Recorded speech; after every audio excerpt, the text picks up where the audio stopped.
បងប្អូនអរគ្នាអើយសិតតែជារថយន្ត Supercar តែម្ដងមាន Bugatti មាន Lamborghini មាន BMW មានជាមួយនឹង Porsche ហើយក៏ដូចជារថយន្តជាច្រើនទៀតទំនើបណាស់គឺគេបានធ្វើដំណើរទៅកាន់ខេត្តព្រះសីហនុហើយការធ្វើដំណើរទៅកាន់ខេត្តព្រះសីហនុនេះគឺរៀបចំដោយបង Peter តែម្ដងបងប្អូនអរគ្នាដែលគាត់ជាស្ថាបនិកក្រុមរថយន្ត Rev Up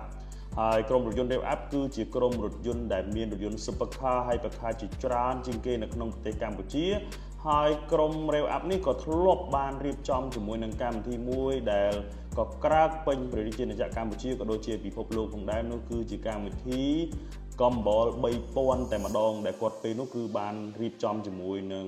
ក្រុមការងារហើយខ្ញុំក៏ធ្លាប់បានចូលរួមផងដែរថ្ងៃនេះខេមខានឹងធ្វើការបរិយាយអំពីដំណើរកំសាន្តនោះថាតើដំណើរកំសាន្តនឹងប្រព្រឹត្តទៅយ៉ាងដូចម្ដេចហើយការធ្វើដំណើរជាក្បួនរថយន្តនេះគឺមានអារម្មណ៍ថាស្រស់ស្រាយមែនទែនដោយសារតែយើងកលេចទៅណាក៏ឃើញជា color នៃពណ៌រថយន្តសុទ្ធតែម្ដងហើយពោពេញទៅដោយភាពស៊ីវិល័យហើយការចូលរួមនឹងមិនត្រឹមតែចូលរួមជាមួយនឹងប្រភេទ Supercar ហើយ Hypercar គឺមានក្រុមហ៊ុនរថយន្តជាច្រើនបានចូលរួមដែរហើយខ្ញុំក៏ឃើញថា MG ក៏គាត់បានចូលរួមជាមួយនឹងក្រុម Supercar ដែរហើយក៏មានរថយន្ត ម៉ាក Nepal ឬក៏ Ion ក៏គាត់បានចូលរួមដែរអានេះអ្វីដែលខ្ញុំបានឃើញហើយនឹងមានក្រុមហ៊ុនច្រើនទៀតដែលខ្ញុំមើលអត់អស់ទេបងប្អូនអស់ហើយនៅពេលដែលធ្វើដំណើរទៅដល់ខេត្តព្រះសីហនុភ្លាមគឺមានបងសមត្ថកិច្ចគឺគាត់បានជួយសម្រួលនៅក្នុងការគ្រប់គ្រងនៅដំណើរកំសាន្តនេះមែនទែនដែលមានតាំងពី PM មានតាំងពីប៉ូលីសគឺគាត់បានជួយសម្រួលចរាចរណ៍ខ្លាំងមែនទែនបងប្អូនអរគ្នាហើយ trip មួយនេះផងដែរក៏សូមអរគុណដល់លោកអភិបាលខេត្តដែលបានជួយសម្រួលហើយនឹងគ្រប់គ្រងជាមួយនឹងក្រុមរថយន្តដែលបានទៅដល់ទីនោះហើយបងប្អូនឃើញស្រាប់ហើយគឺរថយន្ត Porsche រថយន្ត Lamborghini នេះគឺ Hurricane STO តែម្ដងបាទហើយយើងធម្មតាមិនងាយនឹងបានឃើញរថយន្តនេះជិះនៅខាងក្រៅទេហើយនេះគឺជា Supra តែម្ដងហើយ Supra នេះក៏ធ្លាប់មានប្រវត្តិជាច្រើនជាមួយនឹង Gumball 3000ដែរដែលពេលនោះគឺបងលេណាជីនហ្នឹងគាត់ធ្លាប់ធ្វើការ drift ដែរបាទអញ្ចឹងណាបងប្អូនអរគ្នាហើយពេលដែលយើងធ្វើដំណើរទៅកាន់ខេត្តព្រះសីហនុគឺផ្លូវស្អាតដែលធ្វើឲ្យរថយន្តប្រភេទ Hypercar, Supercar, Luxury Car មើលទៅគឺស៊ីគ្នាជាមួយនឹងផ្លូវមែនទែនបាទនេះឲ្យបានថារថយន្តទំនើបគឺវាស៊ីគ្នាជាមួយនឹងផ្លូវស្អាតអញ្ចឹងបងប្អូនអរគ្នាដូច Lamborghini ទៀបអញ្ចឹងបើបានផ្លូវអញ្ចឹងល្អមែនទែនបាទហើយពណ៌ស្រស់ជាងគេមែនបងប្អូនអរគ្នានេះគឺជា High-on Hyper តែម្ដងបាទគឺគាត់ក៏បានចូលរួមជាមួយដែរបាទហើយនៅពេលដែលយើងទៅដល់មាត់សមុទ្រគឺធ្វើការចតរថយន្តបាទគឺចត Bugatti ហើយ Bugatti នេះគឺជា Bugatti ដែលខ្ញុំស្រឡាញ់ជាងគេបងប្អូនអរគ្នាគឺ Bugatti Super Sport បាទហើយពេលនោះក៏មានការស្វាគមន៍ពីខាងបងដែលជាខាងខេត្តគឺគាត់ធ្វើការស្វាគមន៍ពួកយើងហើយបន្ទាប់ពីយើងស្វាគមន៍ហើយនឹងមានការសំណេះសំណាលជាមួយគ្នាហើយក៏ធ្វើដំណើរទៅទៀតដែរបាទហើយបងប្អូនអរគ្នាដឹងស្រាប់ហើយគឺម្នាក់គឺមានអារម្មណ៍ថាពេលដែលទៅដល់សមុទ្រគឺមានអារម្មណ៍ថាស្រស់ស្រាយរត់ពេលស្រស់ស្រាយដែលមិនអាចកាត់ថ្លៃបានគឺជុំគ្នាបងប្អូនអរគ្នាបាទហោះមុនបាត់ហើយជ្រើបានវិញនៅអូខេHow you feeling today? Good. Yes. ហើយជុំគ្នានឹងគឺរឹតតែកាន់តែពិសេសទៀតគឺជុំសិតតែជាអ្នកស្រឡាញ់ឡានដូចគ្នាបងប្អូនអរគ្នា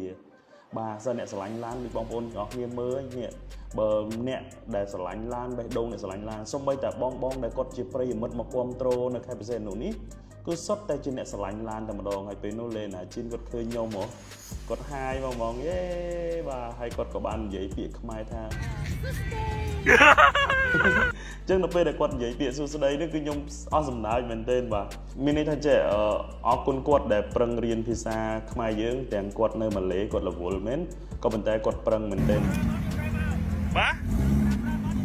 មកដាក់មួយប្រែឲ្យមួយមកចឹង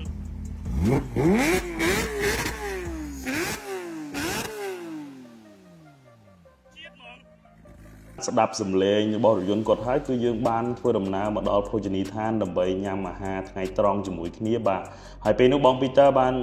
ទាញរោខ្ញុំឲ្យទៅខ្ញុំទៅអង្គុយ VIP មួយគាត់បាទទៅអង្គុយនឹងទៅអីអង្គុយ VIP មកហើយសូមសរសើរគាត់មែនទែនសម្រាប់ក្រុមការងារគឺគាត់បានរៀបចំ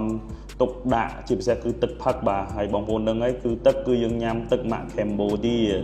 ដោយសារតែគាត់គឺជាម្ចាស់នៃក្រុមហ៊ុនទឹកតែម្ដងបាទអរគុណមែនទែនបងសម្រាប់ទឹកគឺញ៉ាំអត់មានខ្វះខាតអីទេបងគឺនិយាយទៅគឺសម្រាប់ខ្ញុំជា media ខ្ញុំហត់តិចមែន ក៏ប៉ុន្តែនៅពេលដែលឃើញបងប្រឹងប្រែងធ្វើវាគឺខ្ញុំមានកម្លាំងចិត្តក្នុងការដែលចូលរួមជាមួយបងនៅវគ្គក្រោយៗទៀតហើយពីខ្ញុំទៅគឺអត់មាន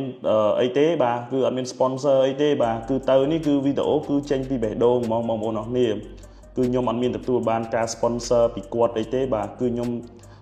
ស្រឡាញ់ខ្ញុំពេញចិត្តដូចតែបងដែលគាត់ស្រឡាញ់រថយន្តហើយគាត់បានចូលរួមដូចតែគ្នាទេបងប្អូនអរគ្នា